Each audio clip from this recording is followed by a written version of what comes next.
こんにちは、みどりです。ニュージーランドより発信しています。このチャンネルでは日常の困難を乗り越え、心穏やかな生活を目指す知恵を共有します。今回も心に響く話を短くお届けしようと思います。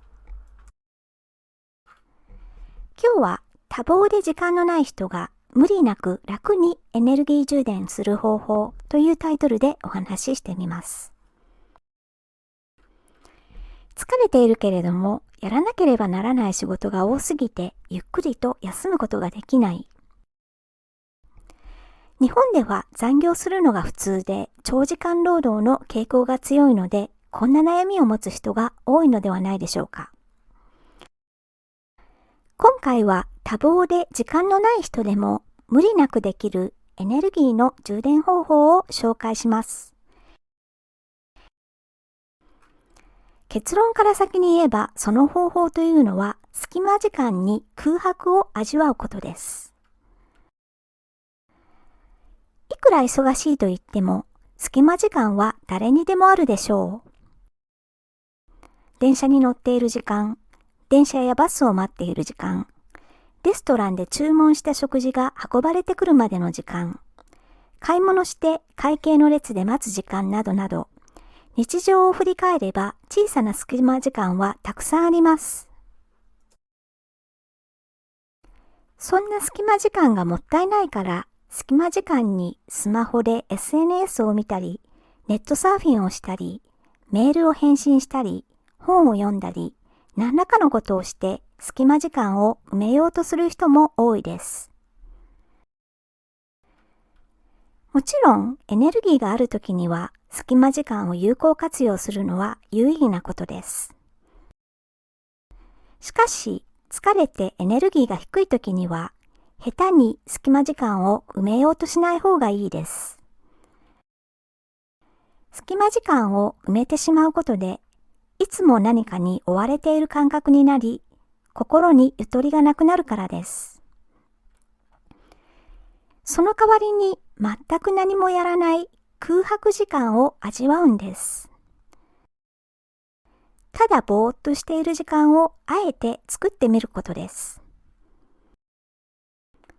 実践してみるとわかりますが、たった5分間の空白時間でもかなり脳の疲労が緩和されます。一日のうち隙間時間に数回空白を味わうように意識すれば疲れ方もだいぶ違ってきます。ただ、ぼーっとしているときに頭の中が雑念で忙しすぎて逆に疲れてしまうこともあります。そうならないためには自分の呼吸に意識を向けるよう努めることです。息を吸って吐いてを意識してゆっくりやります。そして吸う吐くの感覚をじっくり味わってみるんです。呼吸に意識を向けるのが嫌いな人もいるでしょう。そんな人は別のやり方もあります。例えば電車に乗った時に窓の近くに立って電車の窓から見える風景に自分の意識を向けてみるんです。この時自分の目に入るものを良い悪いなどのジャッジを一切せず、ありのまま見ることがポイントです。今この瞬間、窓の外に見えることだけに意識を向けて集中することです。意識を向ける対象物は呼吸や窓の外の風景だけでなく何でもいいです。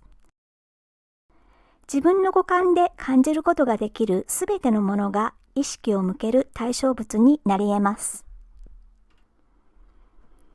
呼吸に意識を向けても、その他の対象物に意識を向けても、雑念は自然と頭に浮かんでくるものです。雑念が発生したと気づいた時点で、再び意識を呼吸や対象物に戻すことが重要です。できれば雑念ゼロが理想的ではありますが、人間が雑念ゼロを目指すのは非現実的で難易度が高すぎます。できるだけ雑念が少なくなるよう、雑念に気づいたらその都度呼吸や対象物に自分の意識を戻してみることです。雑念を消したくても消せない時もあります。これはごく自然なことで多くの人が経験することです。何度雑念が戻ってきてもその度に自分の意識を呼吸や対象物に戻すことが大切です。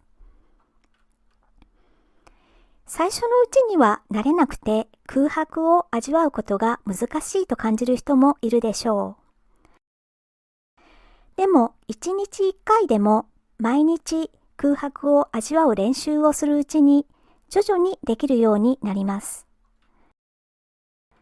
これもある意味スキルと言っていいでしょう。このスキルを身につければとても良いことがあります。寝不足で脳疲労がひどいとき、この方法で脳の疲労を緩和させるのにとても効果的です。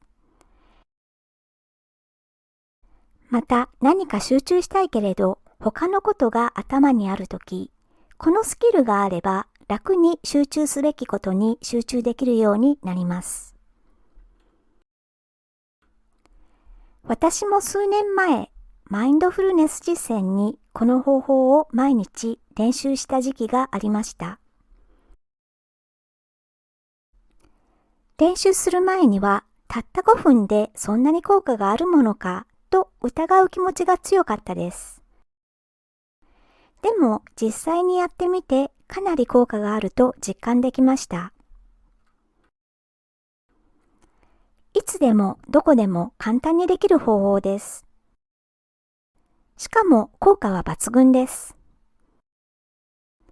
疲れているけれど多忙でお休みが取れない人がいれば、騙されたと思ってぜひこの方法を試してみることをお勧めします。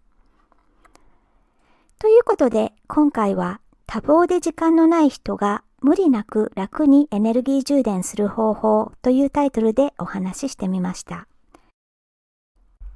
最後まで聞いていただきまして本当にありがとうございました。次回も役立つ情報をお届けする予定です。応援いただけると嬉しいです。よろしくお願いいたします。ニュージーランド在住のみどりでした。それではまた次回まで。